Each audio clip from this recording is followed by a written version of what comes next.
You're listening to the Work-Life Equation, the Bright Horizons Family Matters podcast for busy working families. Whether you're a working mom, a dad, or busy parent also caring for other family members, we've got tips for how to fit jobs and families together and for how to make your work-life equation add up. I'm Lisa Oppenheimer, and I'm in the studio today with Sheila Murphy, and we're going to be talking about coming back to work after leave. If you're going out on leave soon, or maybe you're on leave right at this very moment, you're probably wondering, how can you make the leap back to work? Well, as a partner at the staffing firm FlexProfessionals, Sheila's helped many people do exactly that, and she's here to talk to us today about some great strategies that you can use. So Sheila, welcome. Thank you. Happy to be here. Well, thanks for being here.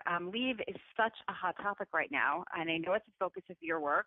And one of the conversations coming up is not about just going out, but now people are thinking about how to come back. So what are you seeing as the big hurdles in this regard? So we work with reentry professionals. It's a big bulk of our business. And we find that there's probably about three kind of top concerns for women and men as they consider returning to work after a career break. And the first one is readiness.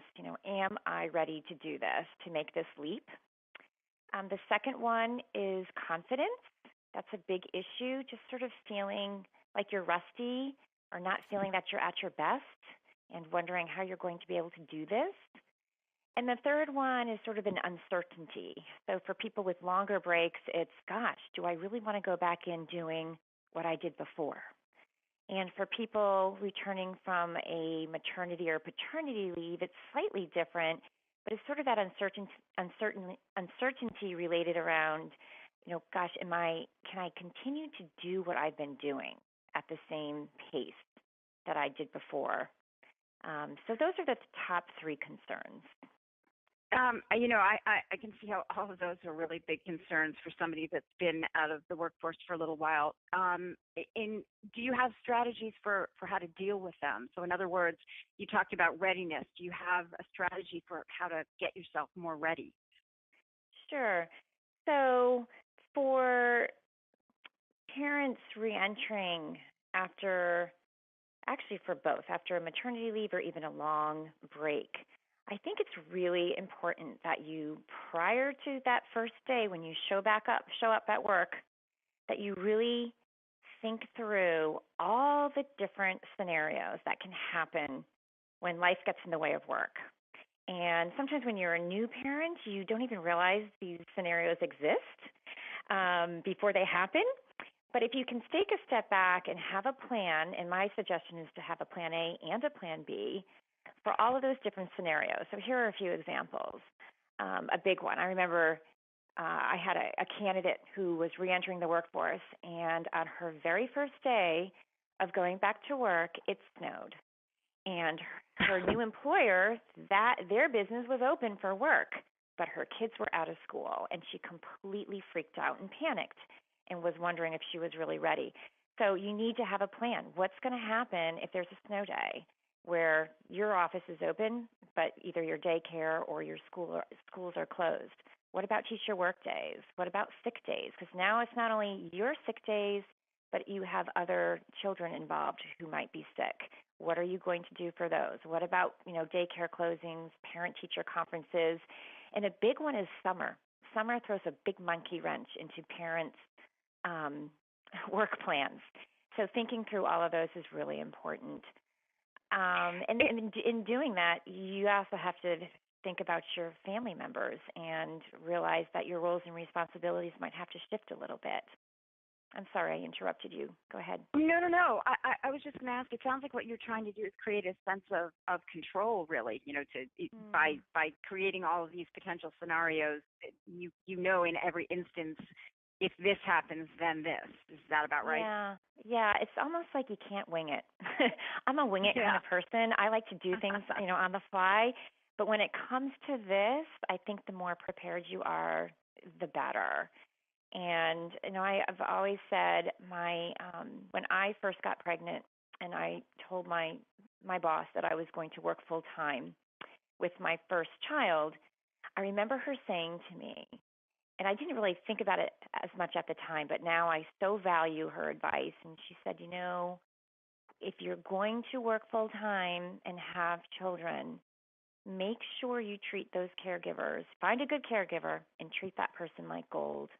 And to the extent that you can consider procuring services so that your life is a little bit easier and you can spend more time being present with your family, try to do that. And that was probably the best advice I've ever been given when it comes to trying to balance that family and work. I think that's a great piece of advice. There is just nothing more valuable than those caregivers. Absolutely. I think so we've discussed a sense of control. You talked about confidence as well. How can you grasp that sense of confidence? Okay.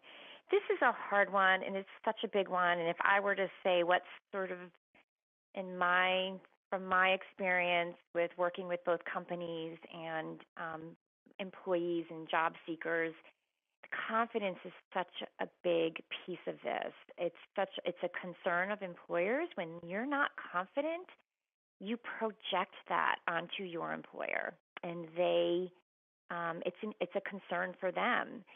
And it's something that I think is so important to go into returning to work with confidence, and yet it's the biggest barrier. So my one biggest strategy would be, we all have what I would call this negative self-talk. It's kind of that little person that's living inside your brain, is filling up space, and it's saying to you, "Gosh, I don't know if I can do this. I feel rusty. How on earth am I supposed to get back and get my kid to daycare and get into the workplace? I can barely get myself up and dressed in the morning. I'm not sure I can do this."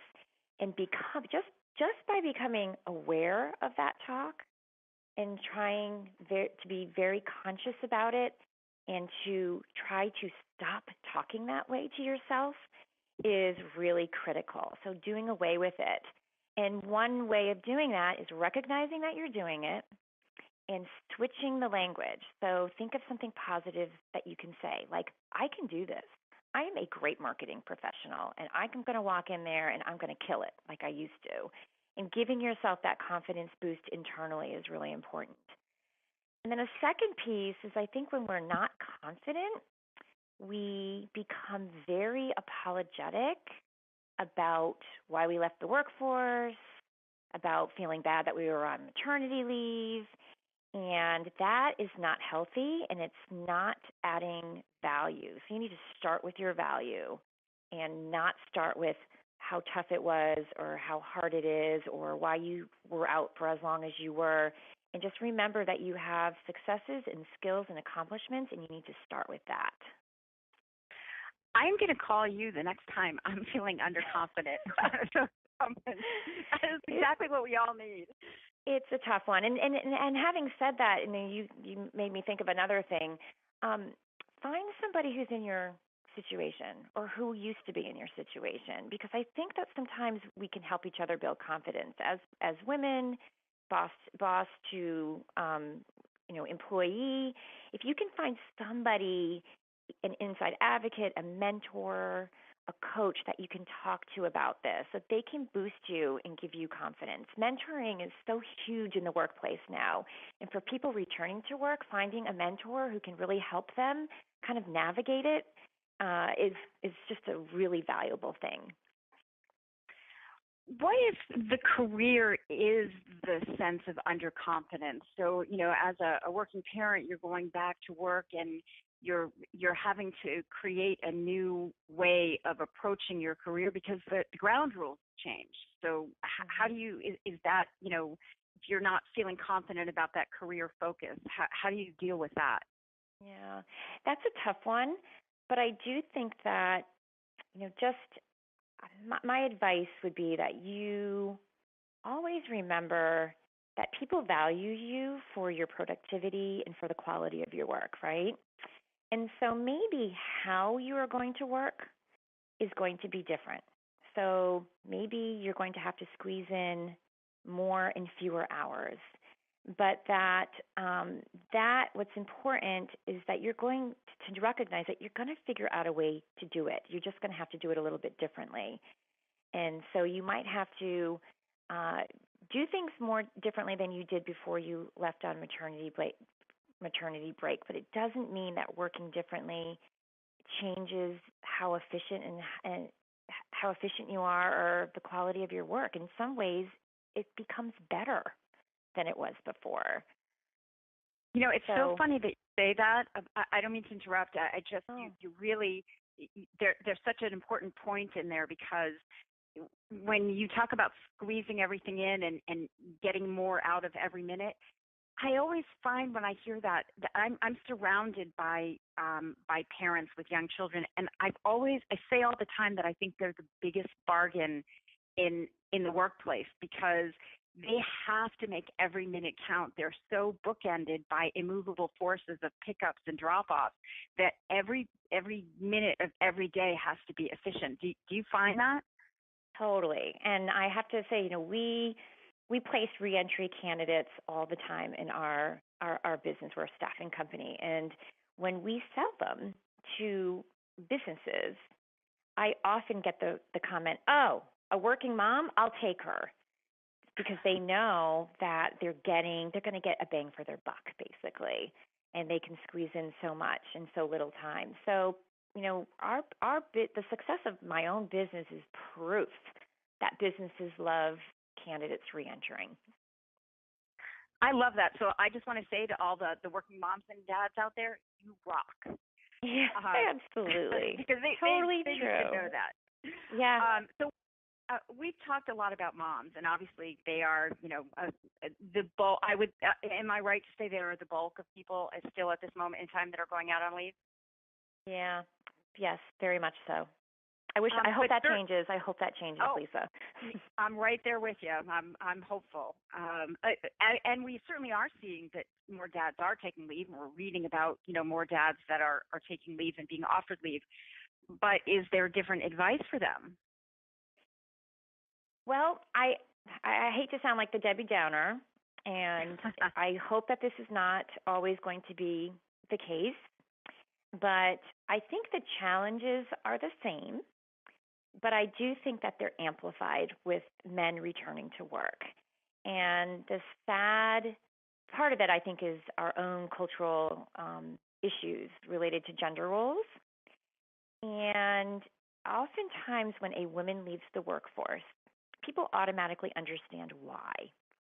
But when a man leaves the workforce to care for, children, there oftentimes is this kind of feeling like, there's got to be more to this story. Like maybe this person couldn't find work and that's why they left. And so when they return, people tend to be more skeptical of men and their career breaks than they are with women. And so that to me is so frustrating and so sad.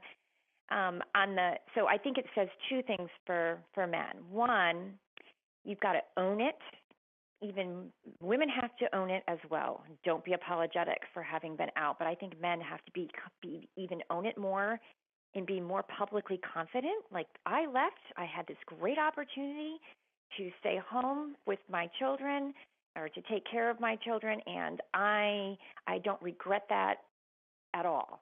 And when you convey that confidence, the employer, you're projecting that onto the employer. But on the flip side, there's been research out there that shows that men who return to the workforce actually, in one way, have it easier than women. This is kind of a sad statement of our own society, too. But men tend to have better professional contacts than women. We tend to keep our professional connections some more by gender, meaning my professional contacts on LinkedIn tend to be more women than men, and men's contacts tend to be more men than women. And so when men go back in, if they have maintained those contacts are hugely valuable to them because their contacts tend to be in hiring positions, right?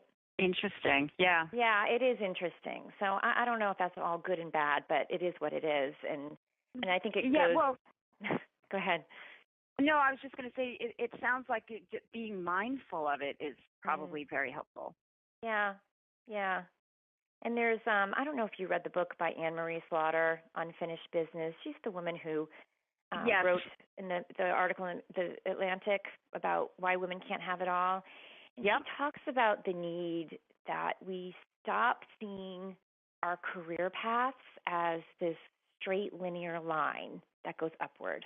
And I think that's a really powerful point for people reentering to understand that sometimes you have ups and downs and plateaus, and that's really how we should all look at our career trajectory, that it isn't just a steady climb for many, many, many people. And that's okay. And that we should become more comfortable with that. And we're getting there, but we're not quite there yet in terms of a society.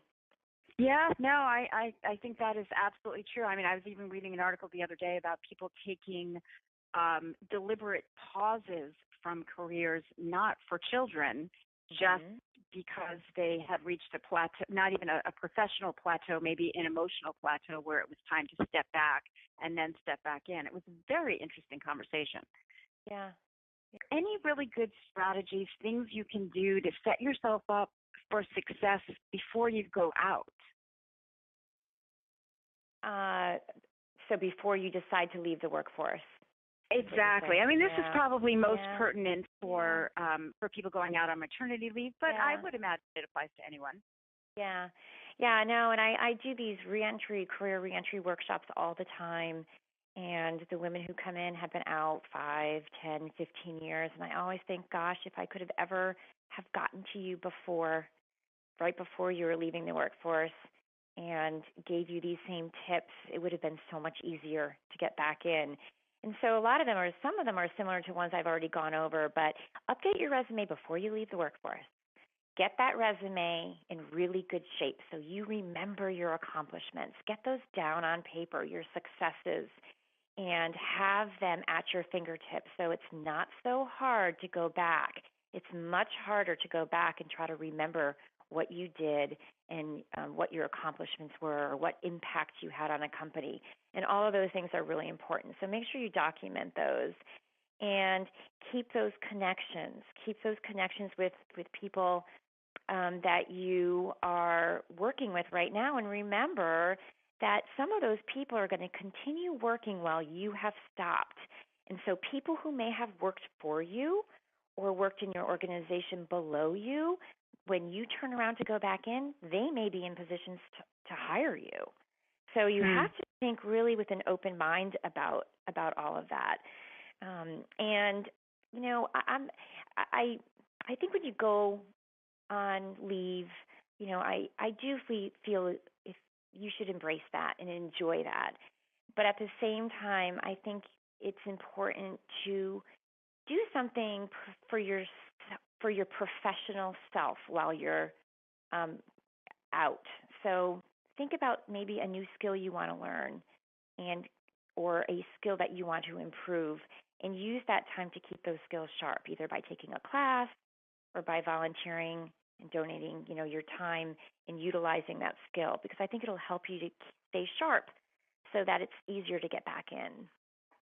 How do you counsel people who are going out on maternity leave, though? Because maternity leave is such a short window of time, and you're really pretty immersed in the job of parenting, and yet it feels like checking out entirely seems a little unwise, or maybe it's not. What's the right balance there?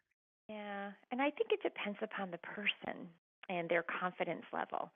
So if you're leaving and you're already upon leaving worried about, oh my gosh, I'm going to be rusty when I get back in, I think it's probably a good idea that you just stay in touch with some of your key colleagues enough so that you're comfortable about being enough in the loop. I think you have to be careful because once you engage, they're going to they might, while you're on break, expect you to do work. And then you don't want to be in that situation either, right? So part of it is using your judgment about what's useful for you. And I think sometimes somebody going out who's super confident in their skills, and sometimes I feel like saying check out and don't worry, you'll get back in. The work will be there for you, right? So I kind of think it depends upon the person and what is best for them. And I think it's different because we are all different, and we all, not only are we different, but what we want out of work is different. So, part of this too is assessing that piece of it for you. What matters to you? Does your job title matter? Does the substance of the work matter? Does having the flexibility matter more to you? What is it that's the most important thing for you? And some ways that dictates how you might treat your maternity leave or how you might treat your reentry, if that makes sense. We're all different. It does. And I think that those priorities change in ways that you can't really, predict. Right.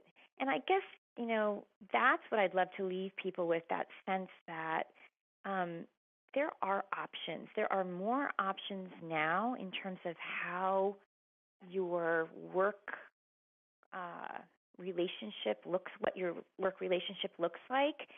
Before it was almost as if you either had to leave totally, entirely, or you had to re-engage full-time being at the office for 40 hours. And I don't think that's the case anymore. And I think that the winds are shifting, and more you're going to have even more options. So, I feel like it's really important that men and women know that, and know that they are in a position when they do go back in, that they might be in a position to negotiate for some flexibility or to make some changes in their kind of their work, either work schedule or work content. There are options out there now, but you have to ask for them. I think that is so smart and so true, but also interesting what you said a minute ago about not opening the door too wide too early because you may be expected to work. And I have to say that is, I don't know if I can speak for everyone, but I can certainly speak for myself when I say I went into my first maternity leave sort of under the delusion that, a baby will sleep all the time and I could get so much work done. Me too. That disappears in a hurry, doesn't it? Mm-hmm. But it's true, though. Before you have that experience, you might be delusional because you just haven't had that experience. I thought I could go back, and I thought, maybe I can travel every once in a while. And I couldn't. And so I had to give up some of my clients that I loved, but I shifted and I did other things. Right. No, I think that is such a key message, is that shift and not feeling that shifting makes you unsuccessful. It just means embracing the new reality. Right. So we talked a lot about the strategies you can do. Let me flip this on its head and take it from the other side. Are there some common mistakes that people make coming back? I think the biggest mistake is all of a sudden making too many demands. So if you are needing a little bit of understanding and flexibility from your employer, I think you have to understand that flexibility works both ways. So you come back to work and you say, I need to leave here by this, and this meeting needs to be shifted here, and blah, blah, blah, blah. Then that is not going to be accepted very well by the employer. But if you walk in with more of an attitude, listen, I need to, how does this work? Does this work for you as well? So you're trying to be accommodating as well. It's just sort of a matter of how you deliver it. It's in the delivery. And then another, I think, common pitfall is that sometimes when we go back, let's just say, I'll give you an example. So somebody says, I have, are you available for a meeting at 5 o'clock? And you have to leave at 4:45 to get to daycare. You've worked your 8 hours, but you've got to leave at 4:45 or you're not going to be able to pick up your child on time. So you have this sort of need to apologize and to defend and to over-explain why you can't be there at 5 o'clock for that meeting. Whereas a better approach would be to say, you know what, I am not available at 5, but I am available at 10 o'clock the next morning. Does that work for you? So it's kind of like, I don't need to know as your supervisor all the reasons why you can't make a meeting. I just want you to know when you can be available. That is such another really important thing. Yeah, too much information. Yeah. I think we try to explain and we give too much personal information that we don't need to give, especially in the beginning. And then you'll learn who you can give more personal information to. But at first, they don't need to know all the reasons why something is a challenge for you. Just let them know what you can do and when you can deliver. This has all been great information. Before we go, do you have any final tips, great pieces of advice people should take heed of? Sure. So I guess my last piece of advice, sometimes going back to work is so hard because you feel like you're not really the best parent at home and you're not really the best worker. And it leaves you just feeling like you're not doing either job as well as you think you're capable of doing. And it goes back to that whole confidence issue. But, try to remember all the skills that you have and the accomplishments that you have, and remember the value that you add, and always start with your value and not with what's going on at home. And there's a great TEDx talk that's given by Amy Cuddy. If you Google TEDx Amy Cuddy, it's about body language and body poses. And in it, she talks about how important it is if you're feeling unconfident, you're lacking that confidence, that you just go in and remember, I always tell my candidates, just fake it till you make it. So just go in there and say, you know what, I am good at what I do. I am good at what I do. I have awesome XYZ skills. And at some point in time, hopefully sooner than later, all of a sudden you're going to go, you know what, I do have these skills and I am capable and I am doing a great job. And so you just got to fake it till you make it. Well, I've said this before. Next time I'm having one of those crises of confidence, I'm calling you. So thank you. Thank you. That is pretty much all the time we have for today. I have to say thank you so much, Sheila. This was all great advice. For those of you who are listening, you can follow Sheila on Twitter at FlexTime. You can also get more insights from her by checking the Job Seekers tab on Sheila's website at FlexProfessionalsLLC.com. If you like what you heard today, get more of our podcast by subscribing. While you're downloading, let us know what you thought, or give us a share. Thanks to everyone for being here. We look forward to seeing you next time as we help make the work-life equation add up.